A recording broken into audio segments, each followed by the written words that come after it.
ஊற வச்ச நெல்லுங்க. வேக வைக்கிறதுக்கு நெல்லை ஊற வச்சு 12 மணி நேரம் ஊற வச்சு அள்ளி வச்சுருக்கிற டப்பாவில்.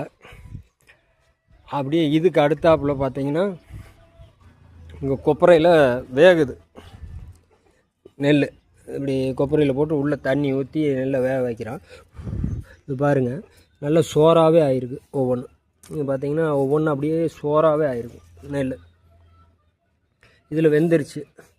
அதாவது நம்ம சாப்பிட்ற அரிசியை புழுங்கல் அரிசி அப்படிமா, அந்த மாதிரி அங்கே வேக வச்சு இங்கே உணர்ந்து எடுத்து கொட்டி அந்த தண்ணியெல்லாம் கொஞ்சம் வடிட்டுன்னு இதில் புழுங்குறத அப்படிமோ. பார்த்திங்கன்னா பாருங்கள், நல்லா சோறாகவே தெரியுது ஒவ்வொரு நெல்.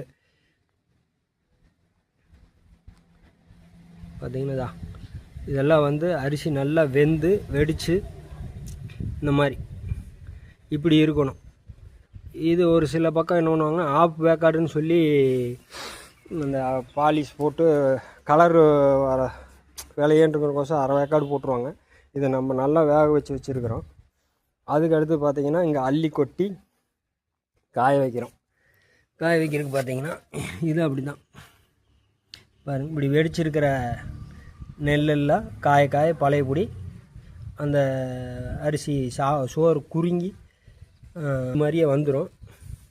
அவர் பார்த்திங்கன்னா இது வந்து 11 மணி வரை 12 மணி வரைக்கும் வெயிலில் கிடக்கலாம். அதுக்கு மேலே போட்டுறக்கூடாது. காரணம் என்ன அப்படின்னா, அந்த வெயிலில் அப்படியே விட்டுட்டோம்னா அரிசி அரைக்கிறப்போ உடஞ்சிரும்.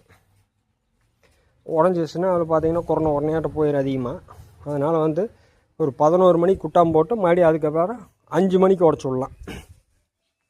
5 மணிக்கு உடச்சி விட்டு அப்புறம் நைட்டு ஃபுல்லாக கூட போட்டுடலாம். போட்டு அடுத்த நாள் அதே மாதிரி 11 மணிக்கு ஒரு 2 நாள் வெயிலில் காய வைக்கணும்.